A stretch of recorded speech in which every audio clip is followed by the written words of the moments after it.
আমি এই ইস্যুটা নিয়ে আর কথা কইব না ভাবছিলাম, কিন্তু দেখতেছি কথা না বললেই না। এর মধ্যে পররাষ্ট্র মন্ত্রণালয়ের সচিব বদলানো হইলে আমার এই এপিসোডে আর হাত দিতে হইতো না। এখন কইতে পারেন যে আপনি কইলেই বদলাইতে হবে, আমি যদি বলি হ্যাঁ হবে, সমস্যা আছে কেন? আমি যে অভিযোগগুলো তুলছি তার কোনটা তো মিথ্যা না। আপনার মন্ত্রণালয় থেকে তো কোনো প্রতিবাদ করেন নাই। প্রফেসর ইউনূস সরকারের সবচেয়ে ব্যর্থ মন্ত্রণালয় হইতেছে পররাষ্ট্র মন্ত্রণালয়, অথচ এই মন্ত্রণালয় সরকারের সবচেয়ে বড় শক্তি হইতে পারত। তো আমরা কি ছাইরা দিব আপনাদেরকে বিপ্লবকে ব্যর্থ করার জন্যে? আপনার কি জমিদার আর আমরা প্রজা, নাকি আমরা আপনার চাকরিদাতা? চাকরিদাতার কথা শুনবেন না, নিজেদেরকে হারকিউলিস মনে করেন না। যদি মনে করেন হারকিউলিস খেলবেন, স্বাগতম। প্রত্যেক সপ্তাহে একটা করে এপিসোড বানাবো এই পররাষ্ট্র মন্ত্রণালয় নিয়ে। আর কি কি আকাম করেছেন একেবারে মাইক্রোস্কোপের নিচে নিয়ে ফেলায় ফেলায় দেখাই দেবো সবাইকে। একটা কথা এপিসোডের শেষে কইতাম, এখন শুরুতেই কই। বাঘে চুলে 18 ঘা, পুলিশে চুলে 36 ঘা, আর পিনাকি চুলে জয় বাংলা। কথাটা মাথায় রেখেন। হয় তহিদ সাহেব আপনি আমারে কনভিন্স করবেন আমার তোলা অভিযোগগুলা মিথ্যা, অথবা জসিমকে পাছায় লাথি দিয়ে সরাইবেন। দুয়ের মাঝে কোনো যদি কিন্তু নাই। এবার নাহিদ তোমারে বলি, এই যে গোলাম মোর্তজারে কোন আক্কেলে ওয়াশিংটনে প্রেস মিনিস্টার বানাবার জন্য সুপারিশ করেছিল, তা আবার সিনিয়র সেক্রেটারি র্যাঙ্কে, অ্যাম্বাসাডারের র্যাঙ্কে, ওয়ারেন্ট অফ প্রেসিডেন্সের সরা, মানে অ্যাম্বাসাডারের চাইতো সিনিয়র পোস্টে তারে প্রেস মিনিস্টার বানানো হয়েছে। মানে এই যে 15 আলোর মতোই রমণের লাগে এত পিতলা খাতির তোমার, এই জন্য কি? হ্যাঁ ওরে বাপরে, হাতের তালি। হ্যাঁ 15 আলোর লগে লতকালতকি যে করবে না, যারাই করবে বাংলাদেশের রাজনীতিতে তারা অপ্রাসঙ্গিক হয়ে যাবে। গোলাম মোর্তজারে ওয়াশিংটন ডিসিতে পাঠানোর জন্য সুপারিশ করার নাহিদ, আমি মরে যাওয়ার আগে পর্যন্ত দোষারোপ করে যাব। এই হারামজাদা উঠি বসে মঙ্গল শোভাযাত্রা।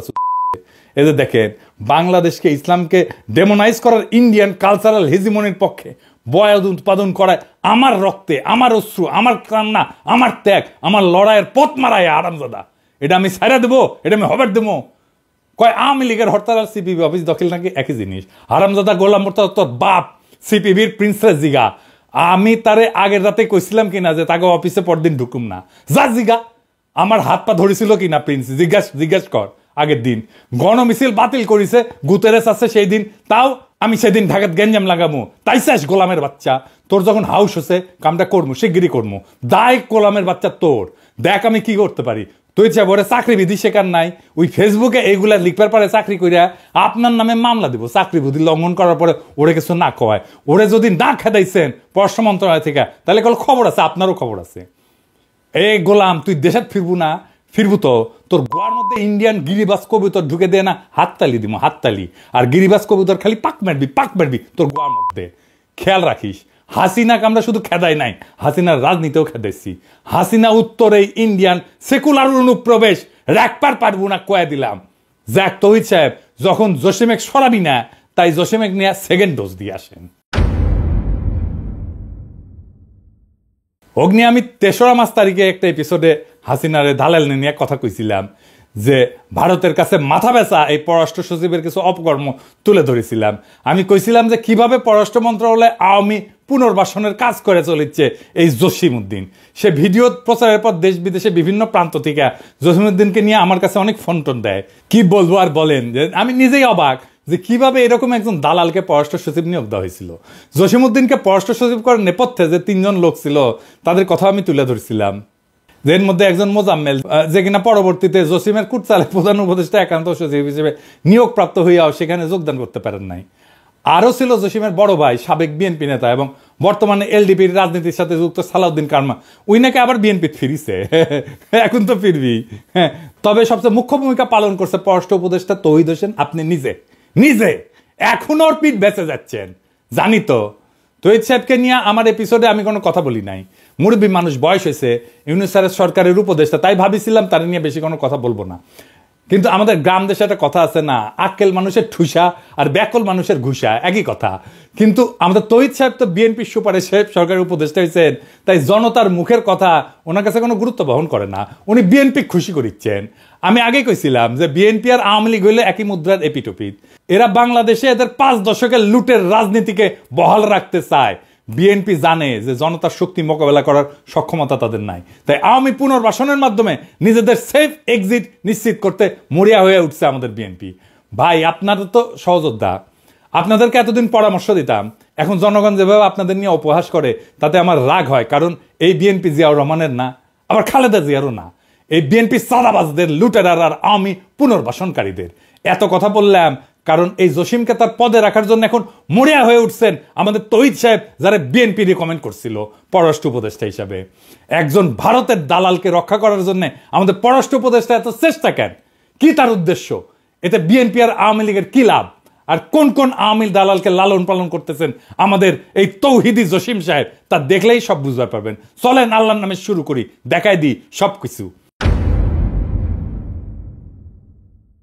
আমি গত 15ই মার্চ আমার ফেসবুকে একটা স্ট্যাটাস দিয়েছিলাম, সেখানে আমি পন্দের আলোর পত্রিকায় একটা সংবাদ তুলে ধরেছিলাম যে 2.5 মাস আগে দেশে ফেরার আদেশ পাওয়া সত্ত্বেও মরক্কোতে নিযুক্ত হাসিনার লেসপেন্সার রাষ্ট্রদূত হারুন রশিদ কানাডায় পালায় গেছে। এই রাষ্ট্রদূত নাকি শরদের বডিগার্ডের রাজনৈতিক জীবনের গবেষক। বাংলাদেশের দুই জিনিসের বাম্পার ফলন হয়েছে, এক জাউরার আর এক গবেষকের। দেখি সবাই গবেষক, হারামজাদা সামসা। তোর রেনুর আবির্ভাব তোমার ইন্ডিয়ান লেসপেন্সার। রেনুর আবির্ভাব যেমন দেখছো হাসিনা পলায়নের কারণে তো তোর মনে আছে, তাই না? তাইলে তোর পলাইতি না হারামজাদা। যাক, স্বৈরাচার পলাইছে সেটা নতুন কিছু না, কিন্তু একটা রাষ্ট্রদূত পলানোর এই নিউজ জনগণ কেন জানলো না? জসিম সাহেব, হারুনকে কি আপনার কুটকির মধ্যে ঢুকাই রাখছিলেন কেন? আপনি বা আপনার পররাষ্ট্র মন্ত্রণালয় এই সংবাদ নিয়ে এমন লুকাচুরি করলো? এর কারণ হইল জসিম হাসিনার এই দালালকে কানাডায় পালানো এবং রাজনৈতিক শরণার্থী হিসেবে আবেদন করার সময় দিছে 2.5 মাস এই হারামজাদা জসিম। এখন যখন হারুন তার ফেসবুকে ইউনুস স্যারকে অবৈধ বলে দাবি করছে, তখন তড়িঘড়ি করে তার পাসপোর্ট বাতিল করার আদেশ জারি করছে। এখানেও সূক্ষ্ম চালাকি। হারুনের শরণার্থী কেসটা পোক্ত করা দরকার। সে তখন এসে একটা প্রজ্ঞাপন জারি করে তার পাসপোর্ট বাতিল করে এটা পোক্ত করে দিল এই জসিম। এখন হারুন আদালতে যায় বলবে যে আমার কোনো পাসপোর্ট নাই, আমার যাওয়ার কোনো জায়গা নাই, তাই আমার শরণার্থী হিসেবে কানাডায় থাকতে দেওয়া হোক। কেস ফাইনাল করে দিল জসিম। বাহ, কি চমৎকার! এইসব তো অনেক পুরানো টেকনিক জসিম সাহেব। আপনি নাকি 30 বছরের বেশি চাকরি করেছেন, তো আপনি এতদিন চাকরি করে বালটা শিখেছেন। আপনি তো গ্রীসের রাষ্ট্রদূত ছিলেন, সেখানে এরকম শরণার্থী কেস হাজার হাজার। আপনি যদি এই টেকনিক সম্পর্কে না জানিয়ে থাকেন, তাহলে আপনি একটা বোকা এবং বেকুব পররাষ্ট্র সচিব। আর যদি তা না হন, তাহলে আপনি 2025 সালের সেরা রাষ্ট্রদ্রোহী, যিনি পতিত স্বৈরাচারের এজেন্টকে পালানোর সহায়তা করছেন এবং তার রাজনৈতিক আশ্রয় পাওয়ার সহায়তা করছেন। এমন না যে কানাডার কেস আপনার জন্য নতুন ছিল। আপনার আগের পররাষ্ট্র সচিব মাসুদ বিন মোমেন, ওই যে মিথিলা ফারজানা আছে না, আর অপর্ণা রানী পালকে কূটনৈতিক পাসপোর্ট বদলায় কানাডায় পালানোর সুযোগ করে দিছিল না? এটা দেখে কি আপনি কিছু শিখতে পারেন নাই, নাকি আপনি ওইটা দেখে শিখেছেন? হ্যাঁ, আপনার মাথায় নতুন বুদ্ধি আসিছে যে হাসিনার দালালদের পালানোর সুযোগ করে দেওয়ার। আপনার যে জাউরা কইছিলাম না, কম কইছিলাম। আপনি আসলে একটা বিশ্ব জাউরামিতে আপনি বিশ্ব তালিকায় স্থান পাবেন। আলহামদুলিল্লাহ, বাংলাদেশের একজন জাউরা অ্যাটলিস্ট পৃথিবীর সেরা হয়েছে। কিন্তু সমস্যা হলো আপনি জাউরা, কিন্তু মাথায় কোনো বুদ্ধি নাই।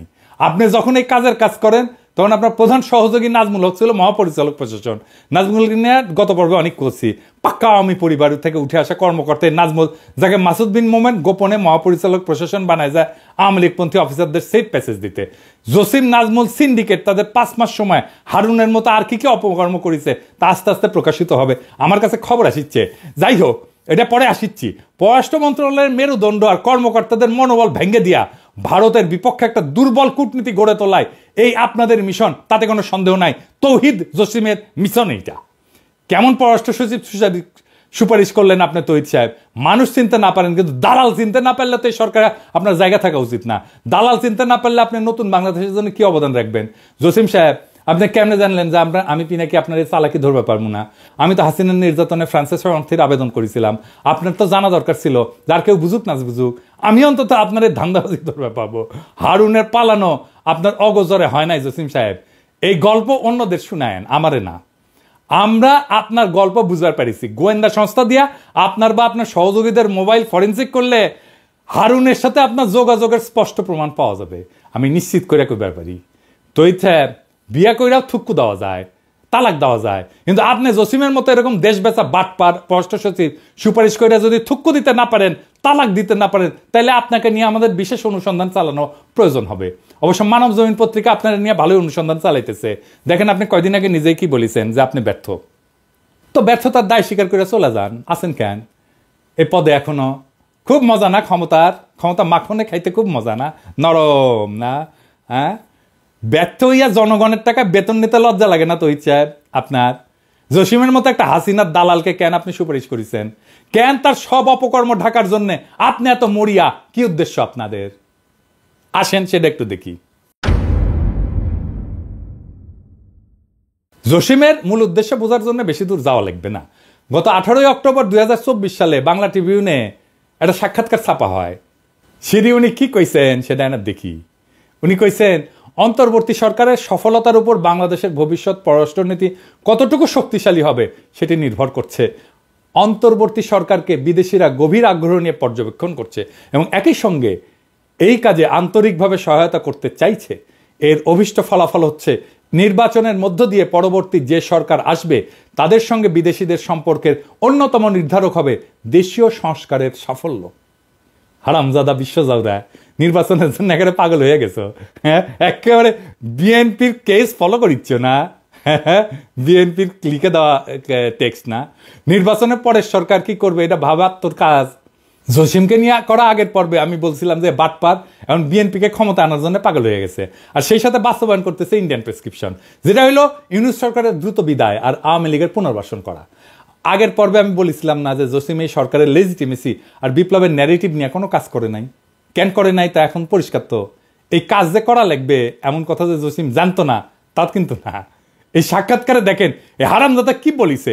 অন্তর্বর্তী সরকার দায়িত্ব নেওয়ার প্রথম দিকের একটা চ্যালেঞ্জ ছিল জুলাই আগস্ট বিপ্লবের সঠিক ন্যারেটিভ তুলে ধরা। একথা সবাই জানেন যে বিপ্লব নিয়ে একটা অপপ্রচার ছিল, আমাদের কাজ ছিল সেই অপপ্রচারের বিপরীতে বিপ্লবের সঠিক চিত্র তুলে ধরা। এই কাজে আমরা সফল হয়েছি। দ্বিতীয় বিষয় ছিল সরকারের সংস্কার চিন্তাভাবনা ও সংস্কার কার্যক্রম তুলে ধরা। এটি এখন চলমান এবং আমাদের জন্য নতুন বিষয়। কাজে এই বিষয়টি তুলে ধরে বিভিন্ন দেশের সঙ্গে একযোগে কাজ করার প্রতিশ্রুতি আদায় করা খুব কঠিন না হইলেও একটা চ্যালেঞ্জ ছিল। তো জুলাই বিপ্লবের কোন ন্যারেটিভটা আপনি করেছেন জসিম সাহেব একটু জানাবেন? কোন করেছেন? হ্যাঁ, কইলেই হইল ন্যারেটিভ তৈরি করেছেন, কি করেছেন এটা জানি না আমরা। হ্যাঁ, বিভিন্ন দেশের সাথে একযোগে কাজ করার যে সম্মতি আদায়ের জন্য আপনি গেছেন সার্বিয়া, আলজেরিয়া, মিশর, এটাই না? এই ভূগোল বুঝাইতেছেন। এইসব গল্প ইন্ডিয়ায় যাইয়া আপনার পলাতক ঠাকুরমা হাসিনা শুনেন। আসলে আপনি যখন এই সাক্ষাৎকার দেন তখন পররাষ্ট্র সচিব হিসেবে আপনার বয়স মাত্র 40 দিন। তখন থেকে আপনার এজেন্ডা পরিষ্কার ছিল, কিন্তু মানুষ আপনার চালাকি ধরতে পারে নাই। কারণ আপনি তখন জুলাই ন্যারেটিভ, আহতদের চিকিৎসা, এই সমস্ত বড় বড় কথা বলে সবার মনে আশা সঞ্চার করার চেষ্টা করেছেন। কিন্তু বাস্তবে ভারত এবং বিএনপির প্রেসক্রিপশন মোতাবেক আপনি অত্যন্ত সুকৌশলে কাজ করে গেছেন এবং যাচ্ছেন। আপনার মিশন হইল হাসিনার দালালদের পুনর্বাসন এবং বিএনপির ক্ষমতায় আসার পথ সুগম করা। এই মিশনে আপনার পাহারাদার হইল পররাষ্ট্র উপদেষ্টা মিস্টার তৌহিদ হোসেন। আপনারা মিলা স্বৈরাচারের যে সমস্ত দালাল পালতেছেন তার কিছু আগের পর্বে দেখাইছি। সব ইচ্ছা করে একেবারে দেখাই নাই, কারণ সব দেখাইলে নিতে পারতেন না। চলেন আপনার কিছু সহল স্পেন্সারদের সাথে আপনার একটু পরিচয় করাই দিই। ভাবছিলাম বেশি নাম বলা লাগবে না, গতদিন 2টা পেরেক মারিছিলাম। একটা ছিল 5ই আগস্টের আগে 2রা আগস্ট, যখন আপনি নিজের ফেসবুক প্রোফাইল পিক্সেল কালো করে লিখেছিলেন শোকাবহ আগস্ট। আবু সাইদ মুগ্ধ সহ প্রায় 1.5 সহস্রাধিক ছাত্রদের আত্মত্যাগ কি আপনার হৃদয় এতটুকু দাগ কাটে নাই জসিম সাহেব? বুঝলাম তখন হাসিনা পলায় নাই, কিন্তু আপনি পররাষ্ট্র সচিব হওয়ার পরে এই সরকারের সময় কিভাবে মাজেদা রফিকুন্নেসার মতো আওয়ামী লীগ প্রেসিডিয়াম কমিটির একজন সদস্যকে বঞ্চিত কর্মকর্তা হিসেবে পদোন্নতির জন্য সুপারিশ করেন। আপনাকে আহ্বান জানাইছিলাম সংবাদ সম্মেলন করার। 2 পেরেকে যেহেতু উপদেষ্টা পরিষদ জসিমরে সরান নাই, তাই আজকে আরো কিছু পেরেক মারি। 3 নাম্বার পেরেক, সৈয়দ মুনতাসির মামুন 24 ব্যাচের কর্মকর্তা। হাসিনার আমলে নিজেকে গর্বভরে ভারতের রয়ের এজেন্ট হিসেবে পরিচয় দিতেন। এই চাকরি তিনি পাইছেন তার একমাত্র বিদেশ পদায়নের সময়। সেটা কোথায়? সেটা ভারতের নয়াদিল্লি। এই কর্মকর্তা গত 4-5 বছর ধরে আইটি অনুবিভাগে প্রথমে পরিচালক, পরে মহাপরিচালক ছিলেন। এই পুরা সময় তিনি অত্যন্ত দায়িত্বের সাথে A2I কে পররাষ্ট্র মন্ত্রণালয়ে অনুপ্রবেশের ব্যবস্থা করে দিচ্ছেন। ইউনিফাইড ওয়েবসাইটের মাধ্যমে বস্তা পচা ডিজাইনে পররাষ্ট্র মন্ত্রণালয়ের সকল দূতাবাসের জন্য এক ধরনের ওয়েবসাইটের কাজ হাতে নেন এই মুনতাসির। তার আসল উদ্দেশ্য হইল পররাষ্ট্র মন্ত্রণালয়ের অধীনে সব দূতাবাসের তথ্য হাতায় ভারতে পাচারে সহায়তা করা। এই কাজে তাকে কারিগরি সহায়তা দিচ্ছে A2I এর পরামর্শক ফারহাদ জাহিদ শেখ। এই লোকের সম্পর্কে বেশি কিছু বলবো না। ওই দোয়া পলক আর সাইবারসোর আনির চৌধুরীর প্রধান সহযোগী। 5ই আগস্টের পর ফরহাদ জাহিদের চাকরি গেলেও মুনতাসির বহাল তবিয়তে আছে। এই মুনতাসির পররাষ্ট্র মন্ত্রণালয়ে তার সেরা ইনোভেশন করছে। তা হইল শেখ হাসিনা নিউরাল নেটওয়ার্ক নামে একটা আইটি ব্যবস্থা। বুঝিছাও? হ্যাঁ, ভালো তো, ভালো না? আপনাদের দুইজনের ছবির পাশে শেখ হাসিনার বুদ্ধির ছায়া ঘুরে বেড়াইতেছে, আর আপনারা নতুন বাংলাদেশের গল্প শুনাইতেছেন। কি মজা! এই নিউরাল নেটওয়ার্কের কনসেপ্ট নোটে কার স্বাক্ষরের কথা বলা আছে? সৈয়দ মুনতাসির মামুন, জসিম সাহেব। নিজের মন্ত্রণালয়ের ওয়েবসাইট ব্যবস্থাপনাটাও আপনারা দেওয়া হয় না। আপনি আসলে কি পারেন একটু বলবেন? কাজ পারেন না, মন্ত্রণালয় চালাইতে পারেন না, ওয়েবসাইট দেখেন না। আপনি কি কোটায় ডিপ্লোম্যাট হয়েছিলেন? পারেন তো খালি ওইটাও পারেন কিনা একদিন দেখুন নি, সামনে করবেন। হ্যাঁ আইসেন, হ্যাঁ দেখে রাখবেন পারেন কিনা ওইটা। আপনার এই পদে না রেখা গাধা হিসেবে এক্সপোর্ট করলে দেশে বেশি লাভ হইতো। শুনছি মুনতাসিরের পদোন্নতির জন্য আপনি সুপারিশ করেছেন, খুব ভালো কাজ করেছেন। আমি জনপ্রশাসন সচিব, মুখ্য সচিব এবং মন্ত্রী পরিষদ সচিবকে আহ্বান জানাবো, হাসিনার এই দালাল যাতে জসিমের প্ল্যান মোতাবেক পদোন্নতি না পায়। স্বঘোষিত ভারতের দালাল আর হাসিনার লেসপেন্সার যদি পদোন্নতি পায় না, তাহলে পররাষ্ট্র মন্ত্রণালয়ের বিরুদ্ধে কি করতে হবে আমাদের জানা আছে। আমাদের বাধ্য করবেন না, সাবধান কইরা দিলাম। হ্যাঁ, বেশি আমি সাবধান করি না, অল্প করি, করলাম। চতুর্থ পেরেক, বিএম জামাল হোসেন 21 ব্যাচের গোপালী মাল।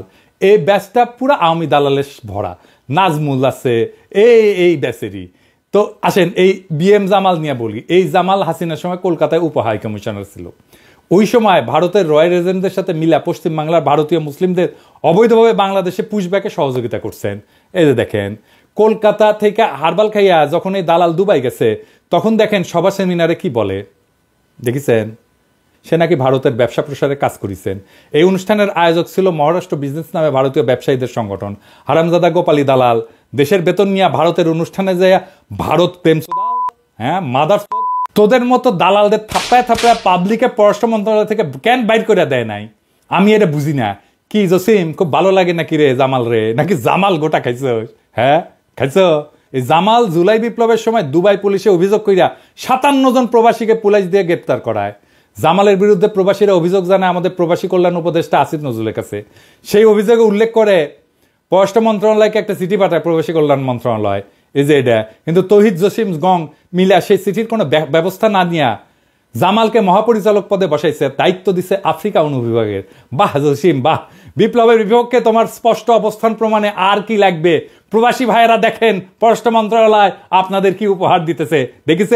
দেখেছেন আপনার পয়সায় আপনারে বাম্বুজে দেয়, তারে নিয়ে আসে পদায়ন করে এই তৌহিদ সাহেব। আমরা বিভিন্ন সময় আসিফ নজরুল মাহফুজদের ভুল বুঝি, বিপ্লবের সাথীদের ন্যায় বিচার নিশ্চিত করতে না পারার জন্য অভিযোগ জানায়। কিন্তু এই জসিমের মতো ঘাপটি মেরে বসে থাকা দালালদের কারণে পুরা সরকারের বদনাম হয়। এই জামাল নিয়ে তুমি যে কামাল করিছো জসিম, সেই অপরাধে তোমার জামাল গোটা 2 বেলা প্রেসক্রিপশন দিয়ে দিলাম। জনতা আসবে তোমার ওষুধ নিয়ে, গেটে পুলিশ বাড়াইতে বল, আর লক্ষণ সেনের মতো পালানোর জন্য পিছনের গেট খোলা রাখ, দেখ পিছে গেট খোলা আছে কিনা। পঞ্চম পেরেক, সারোয়ার আলম 31 ব্যাচের কোটার মাল, বাড়ি কুড়িগ্রাম, আমার বাড়ির পাশে, পরিচয় সাবেক ছাত্রলীগ। এখানেই শেষ না, এই লীগের প্রোডাক্ট পররাষ্ট্র মন্ত্রণালয় থেকে পেশনে হাসিনার সহকারী প্রেস সচিব হয়েছিল। সাধারণত প্রেস উইংয়ে পেশাদার সাংবাদিক আর বিসিএস এর তথ্য কেন্দ্রের কর্মকর্তা পদায়ন করা হইলেও সারোয়ার হইল আওয়ামী বিশেষ কোটায় পদায়িত কর্মকর্তা। শোনা যায় এলাকায় নাকি 2029 সালে নির্বাচন করার প্রস্তুতি নিচ্ছিল। আমি খোঁজ নিছি, কথা সত্য। কিন্তু হাসিনা যখন পলাইছে তখন তো সরার পলাইতে পারে নাই। সে পররাষ্ট্র মন্ত্রণালয়ে যোগদান করতে আসলে তাকে তো বরখাস্ত করে পুলিশে দেওয়ার কথা ছিল। কিন্তু আমাদের হারকিউলিস জসিম সাহেব এই সারোয়ারকে পরিচালক পদে পদোন্নতি দিয়া পররাষ্ট্র মন্ত্রণালয়ে সসম্মানে যোগদান করায়। কি আর বলবো, এভাবেই চলিতেছে আমাদের পররাষ্ট্র মন্ত্রণালয়। শেষ কথা গত পর্বেই কইছি, জসিমকে জয় বাংলা করতে হবে, এর কোনো বিকল্প নাই। আমি ইউনিস স্যার আর পুরো উপদেষ্টা পরিষদকে আহ্বান জানাইতেছি, জসিমকে পররাষ্ট্র সচিব পদ থেকে অপসারণ করে ডিবি অথবা ডিজিএফআই হস্তান্তর করেন, ওর মোটিভ অনুসন্ধান করেন, ওর মোবাইল ফরেন্সিক করেন, ব্যাংক হিসাব নেন, পুরা পরিবারের দুদককে বলেন সবকিছু দেখতে, আওয়ামী লীগের দালালদের পুনর্বাসন কইরা আর হাসিনার লেসপেন্সারদের বিদেশে পলায়ন, পদোন্নতি থেকে শুরু কইরা যেসব কাজ এই জসিম করিছে, তাতে এই জনগণের ট্যাক্সের টাকায় ভাত খাওয়ার আর কোন সুযোগ তার জন্য নাই। এই ভারতের দালাল এই ভারতের প্রেসক্রিপশনে চলে, প্রত্যেক দিন সে ইন্ডিয়ার সাথে কথা বলে। আপনি খোঁজ নিয়ে দেখেন। স্যার জসিম জান আপনার সাথে চীন সফরে না যায়। চীন সফরে পররাষ্ট্র মন্ত্রণালয়ে যত কর্মকর্তা যাবে প্রত্যেকের বিষয়ে অনুসন্ধান চালাবেন। জসিমের কোনো বিশ্বাস নাই, সে হাসিনার চীন সফরের কথা জানে, সব কথা জানে। চীন সফর থেকে ফিরে আসা এই কথা যে ভারতের কাছে পাচার হবে তার কর্মকাণ্ড থেকে নিশ্চিত হওয়া যায়, ওই সব কিছু কয়ে দিবে যে কি কি করেছেন আপনি। আর এত কিছুর পরে যদি আপনারা জসিমকে সরাইতে না পারেন, তাহলে আমার অনুরোধ, যে সমস্ত আওয়ামী লীগের কর্মকর্তাদের আপনারা চাকরি থেকে বরখাস্ত করেছেন, বাধ্যতামূলক অবসর দিচ্ছেন, তাদের চাকরি ফিরিয়ে দেন। জসিম নাজমুল গঙের মতো আওয়ামী দালালদের শপথে রেখা অন্য ক্যাডারের আওয়ামী দালালদের চাকরি থেকে অপারেশন করলে তাদের প্রতি বৈষম্য করা হবে। তা আমরা তো এত বৈষম্যের বিরুদ্ধে এত রক্ত দিলাম, এত প্রাণ দিলাম। যদি জসিম বাংলাদেশে পররাষ্ট্র সচিব থাকে, তাহলে সব আওয়ামী লেসপেন্সারদের দেশে নিয়ে আসেন, জনতা তখন তার বকে আদায় করে নেবে। জসিমের মতো ভারত, হাসিনা, শেখ পরিবার আর আওয়ামী লীগের কোনো দালাল যদি তার দালালি চালায় যায়, তাহলে এই নতুন বাংলাদেশে তার আর কোনো জায়গা নাই। পররাষ্ট্র সচিব যদি জসিম থাকে, তাহলে এর থেকে এই সরকারের আর লজ্জার কিছু থাকতে পারে না। জনতার টাকায় জসিমের আর বেতন হবে না, জনতার সাথে আর কোনো প্রতারণা না। আর ছাত্র জনতার সাথে প্রতারণা করে জসিম যদি পররাষ্ট্র সচিব থাকে, তাহলে বিপ্লবের পক্ষে পররাষ্ট্র উপদেষ্টার কি অবস্থান তা জনগণ বুঝে নেবে। আমার চাওয়া সামান্য, জসিম রে খেদাইবেন তো ইচ্ছা। এই ডোজে যদি কাম না হয়, পররাষ্ট্র মন্ত্রণালয় আমি ঘেরাও করাবো, একজন একজন করে ধইরা এইভাবে জয় বাংলা করতে থাকবো। পররাষ্ট্র মন্ত্রণালয়ে বাংলাদেশে ভিলেন বানায় দেবো। প্রেস সচিব শফিক ওরে দেখে শেখেন। গ্রামে গিয়েছিলাম, আমাকে একজন, ভাই আপনাকে কিন্তু এই গণশত্রু বলেছেন। গ্রামের একটা লোক, ফার্মার, খুব শিক্ষিত না, উনি জেনে গেছেন যে আমি একজন গণশত্রু। ওরে কি করেছিলাম, মাটি ধুতে দিছিলাম একেবারে, ওরে মাপ করেছি, ওরে কোনটি টেনে নামাইছিলাম দেখেছিলেন তো, ওরে মাপ দিছি তৌহিদ সাহেব, আপনি মাপ পাবেন না। আসেন, খেলা হবে জনগণ বনাম কায়নি আমলা ভারতের দালালেরা, দেখি কার দম বেশি। ইনকিলাব জিন্দাবাদ।